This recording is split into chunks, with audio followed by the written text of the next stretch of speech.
Echelon Orchid. I'm your host, Dr. Dan Ford. And on episode 130, we're going to talk about character building. And hopefully you'll take some things about this and be able to use it in your everyday life. And hopefully you'll be able to teach someone something about character building. There's going to be 12 pieces to this that we're going to go over. So hopefully you enjoy the show. Have an amazing day. Take care.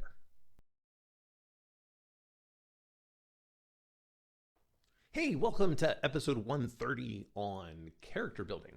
So I was thinking, how do we build character? How do we build character in ourselves? How do we help others build characters? How do we help our children build character?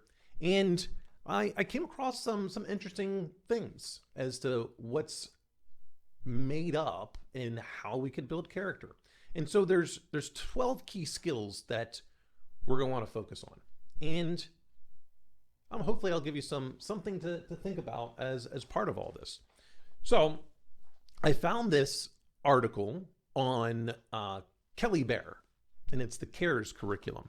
So, well, I'll put some stuff in the show notes for this, but I thought it was very interesting. So this first one is, the skill that you want to try to develop is called self-awareness and self-respect. I think this is extremely important. We should be aware of our surroundings. We should be aware of how our actions and words might both positively and negatively influence those around us. And that's that awareness piece. We may not always be cognizant of that. And so this is why I believe it is critical to have a group of people that have diversity of thought, that are going to tell you not just what you want to hear, but the things that you're missing, your blind spots. Now, I had a whole episode with the ninja on blind spots, so please go ahead and check that out. I'm not going to get a whole lot into the blind spot piece here today, but it is important to understand how we might be affecting others.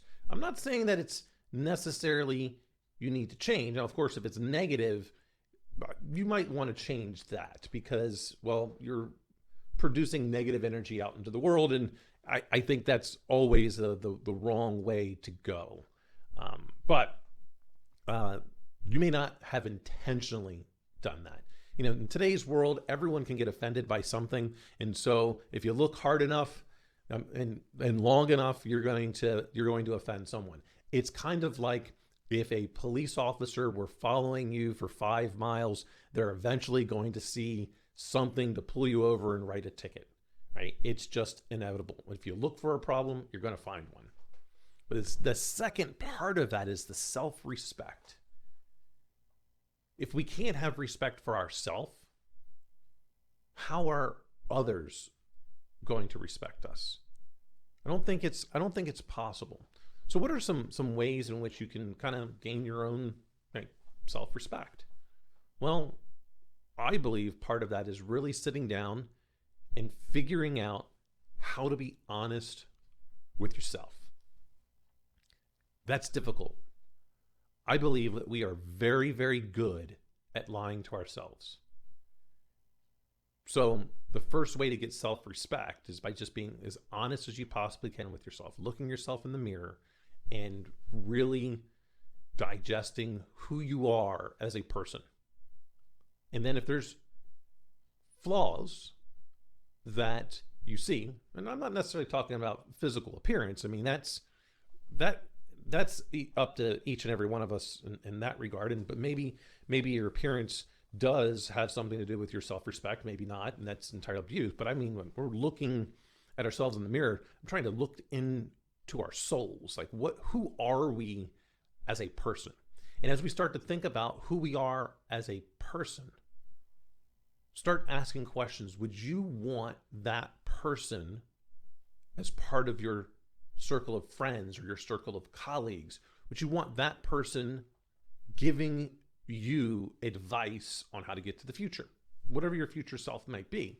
If the answer to that is no, you might want to start changing some things in your life and do it slow. I've talked about this aspect of 2% change, positive change month over month. That's what you're looking to improve. Start slow, 2%. You're just looking at to modify who you are 2% month over month. Now, there are many people that say you can reinvent yourself every 5 years. I believe you can do it in under 3 years by following that model of 2% growth month over month. And so when you figure those things out, just start making those little changes, because the idea is you're looking at your future self and that person be the role model for who you are today. That's who you want to be looking to. If your future self could give you advice, what would it be? And that's what I believe where self-respect starts, right? Figure out what you want to change, slowly change over time, and then move on. And just keep having those check-ins. I like to have those check-ins daily. Some people do it a couple times a week. Some people do it once a month. I think most of us, unfortunately, don't do it at all. And we get caught into the mundane day-to-day life. And maybe that's some of the reasons why we might fall out of having that self-respect for ourselves. Wow, that was a weird way of saying that. Anyway, so the emotional understanding of self and others. And I think that really gets back into the self-awareness. If we don't have awareness of our surroundings and how we're affecting people, then you're not going to know how you might be affecting them emotionally. Now, ideally, we want to affect people in a positive way. So really be in touch with that. We also wanted to make sure that how others are talking to us and treating us don't affect us in a negative way. That can be really difficult. It is extremely difficult. There's a lot of people out there that would believe, and I'm one of those, that you can't control what others are going to say or do, but you can control how you're going to react. And most of the time, I think I do that pretty well.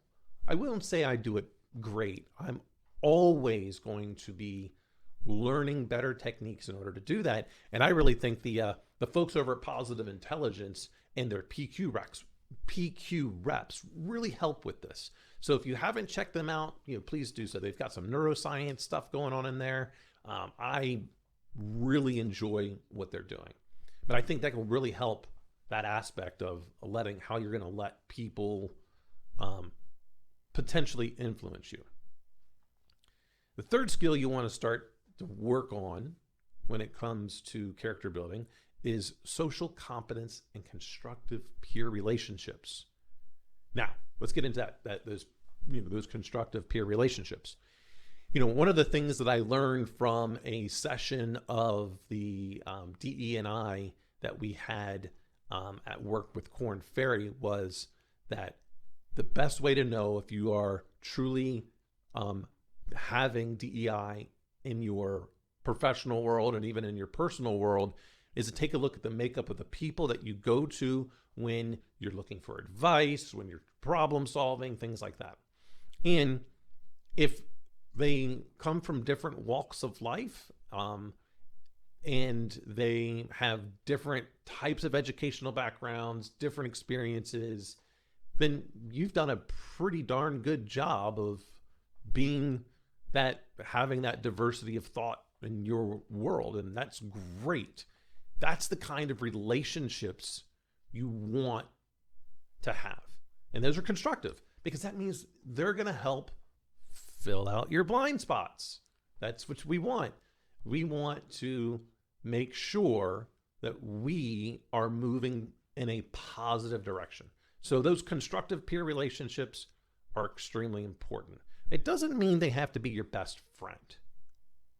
That's not necessarily what we're talking about. I've got people that I work with that I trust professionally, but it doesn't mean I want to go and have a social dinner with them.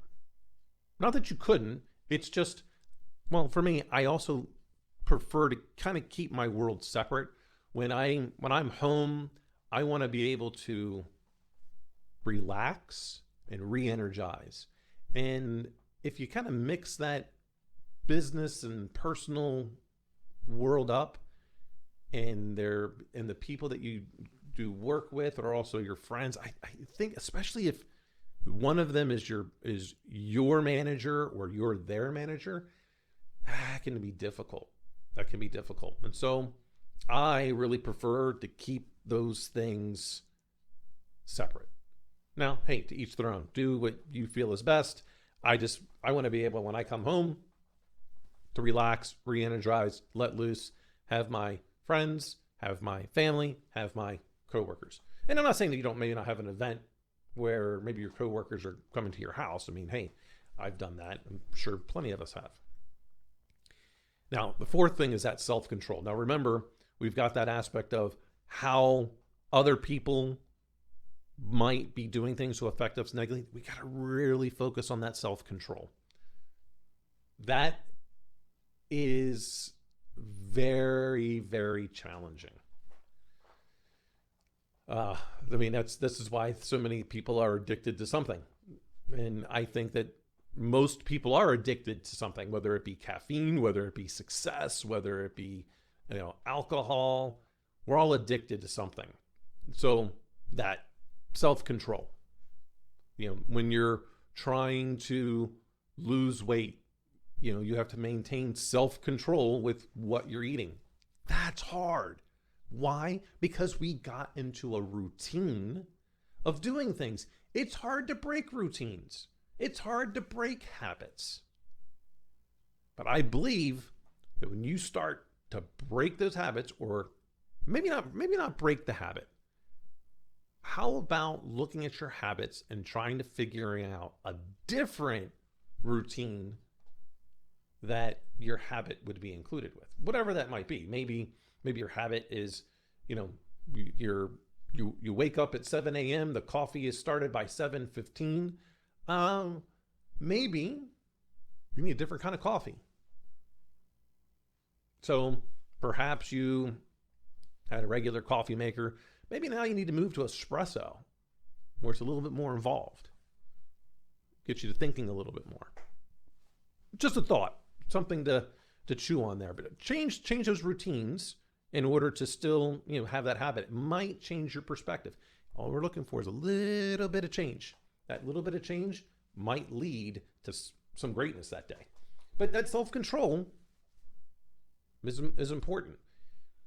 This gets back into, especially when it comes to decision making, why I tend to make decisions very fast for things that I perceive to have little impact on the day-to-day life, because that same amount of brain power is going to be used up making that small decision as it would be if it was a big decision. And so therefore I want to make that thing fast, because it's really inconsequential. I want to be able to save the brain power up for those big decisions. I don't want to waste cycles. So that's what I do. All right. So the next one that we want to try to develop is empathy and kindness towards others. I think this is huge. There's many different definitions of empathy, and you can kind of look at it. So I'm going to approach it from my professional world and how I treat those that I've been charged with leading. And I believe empathy in this case is trying to get to know my people in a manner in which I will be able to properly provide for their future challenges and growth, and able to deliver based upon their professional goals, not mine.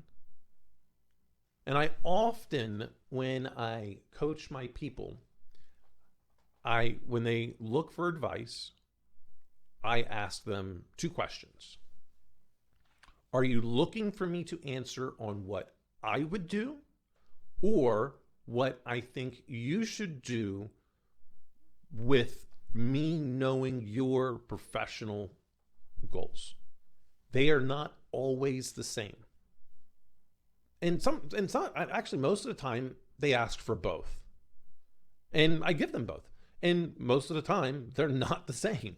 I have my own path. They have their path. Today we're currently walking on a similar path together, but at some point in time they're going to diverge, and that's okay. So I think that's, to me, in a professional world, that's really what empathy means. It's meeting your employees where they need to be going. And that's difficult. But just like most things, it seems counterintuitive until you do it.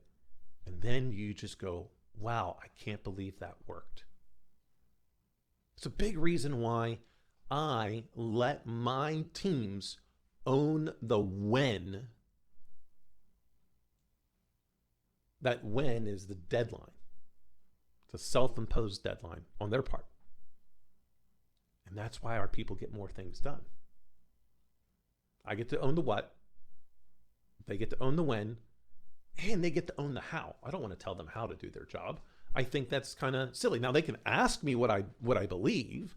Hey, how would I do this? And it might be a little bit different. It's been more than a cup of coffee since I've had to put hands to keyboard to build an infrastructure. I can take a look at the designs. I can take a look at the business plans and tell you where some of the flaws are. But how you want to do it, I definitely don't want to. I don't want to mandate how they're going to get it done. You want to know a bad leader, a bad manager? Those are the ones that want to control all three of those pieces of the equation. All three they want to control. And in some cases, I would even say many bad managers and leaders want to control two of the three. And typically those are the what and the when. I'm going to tell you what needs to get done. I'm going to tell you when it needs to get done by. And that means they're not caring. They're not showing empathy towards you and your teammates. They're just not. And if you want to go ahead and throw some examples out there, go ahead and leave them in the comments. I can assure you, if they're owning the what and the when, you are not able to perform the best you could because you are going to get burned out. They are overutilizing your resources, and it is a bad, bad equation. I believe as leaders, we should only own the what. And that sometimes that what is kind of a little bit of a negotiation. You're going to have some input. But I have to own that. It's still, higher up in the hierarchy you are in an organization, that what becomes more and more yours, regardless if you as one of the contributors in the organization tell me, hey, this is what I think we need to do, and I agree with you, I still have to own that. I can't delegate that responsibility. It's what I have to own. All right, now, next. Problem-solving skills and anger management skills. Wow, that goes, all of these things you kind of see are really tied together. They intertwine. I love it. Problem solving. Well, how can we work on problem solving? I think it's very simple. It's very, very simple. Remember back when you were 3 years old, or try to imagine a 3-year-old. Maybe you have a 3-year-old. They're the smartest. They're the fastest. They're the strongest. They could fly. They could figure things out. Watch their brain work.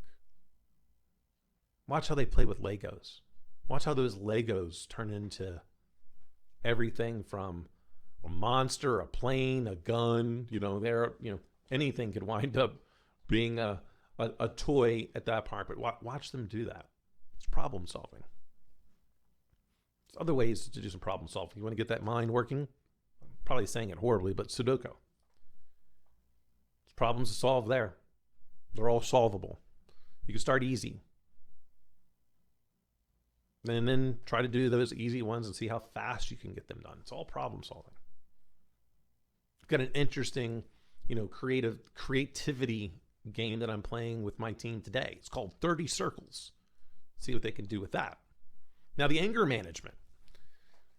Hey, I'm gonna tout right back on those positive intelligence folks. If you haven't read the book Positive Intelligence, you really need to. It is amazing, and it's going to give you a lot of techniques to remain calm. Nothing good comes from acting out of anger.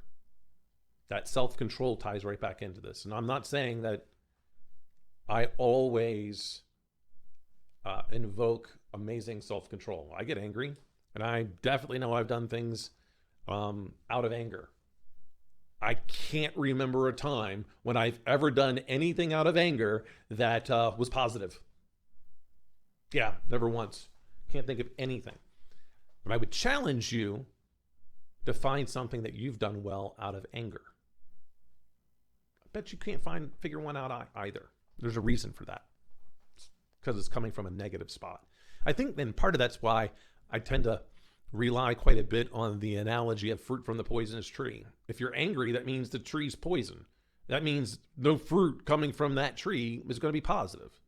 No good act can come from something that starts from a bad place. So that's what I think. Now, the next one you really want to try to build, and that's respect for individual differences. We are all unique creatures. I love the uniqueness about us. I don't want us to all look alike. I don't want us to all be alike. I don't want us to all talk alike. I want to know what makes you different. And I want to help you build on that difference, especially when it comes to your strengths. Every single one of your teammates' strengths are the same. I posit that you are not getting a lot done. I posit that you're all looking at the problems the exact same way, and therefore your solutions aren't as good as what they could be because all your strengths are the same. You need that diversity of thought. You need healthy conflict. I'm reminded of my buddy Kevin. You know, him and I were standing up Homeland Security way back when we were building out all of their cybersecurity infrastructure. We argued all the time about things. Mainly that's because he liked Checkpoint Firewall. I don't know. Bad decision on his part. But the great thing is, time to clock out. Right. Let's go get a beer. Great guy. Still, to me, I consider one of my closest friends, even though I don't talk as often with him as I would like. You know, we live in different parts of the world. And always some amazing times with Kevin. So, but you really got to respect those individual differences.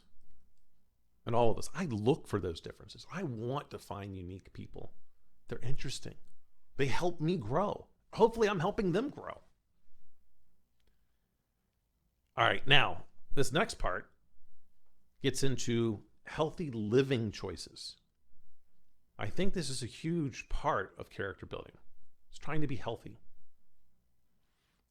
I've been focusing, which I've talked about quite often on the show, trying to really focus on my sleep. And I do pretty well now. Now, I think about this. It's taken me almost 2 years to get some healthy sleeping habits. I had to change my routine. Matter of fact, I'm not even sure what my sleep score was yesterday. Let's see. Let's see if we'll do this live right here on the show. Where is it at? There's my nice, lovely Oura ring.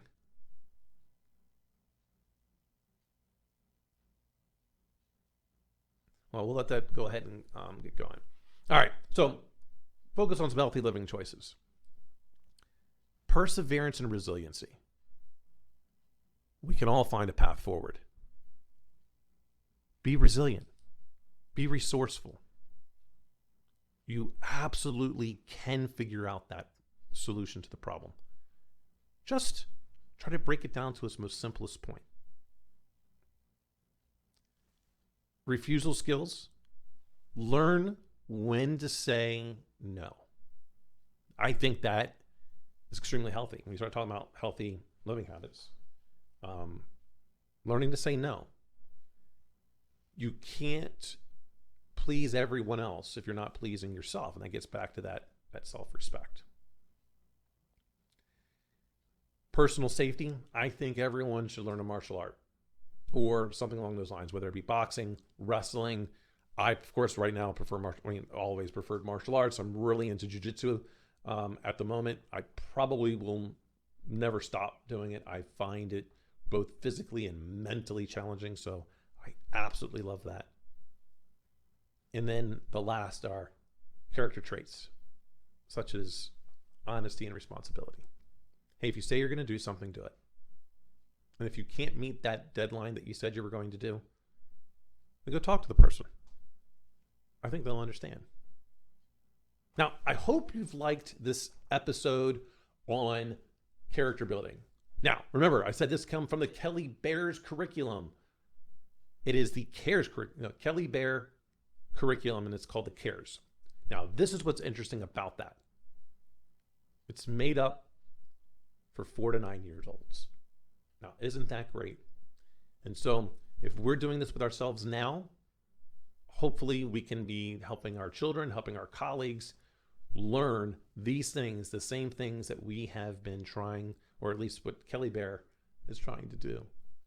I think this is great. I will put a link to the article in the show notes. I hope you all enjoyed the show. Please subscribe. Please like if you liked it. Please dislike if you didn't. Please leave me some feedback. Just be specific with the feedback so I can improve and help bring better content to you. Until next time, please take care and have an amazing day.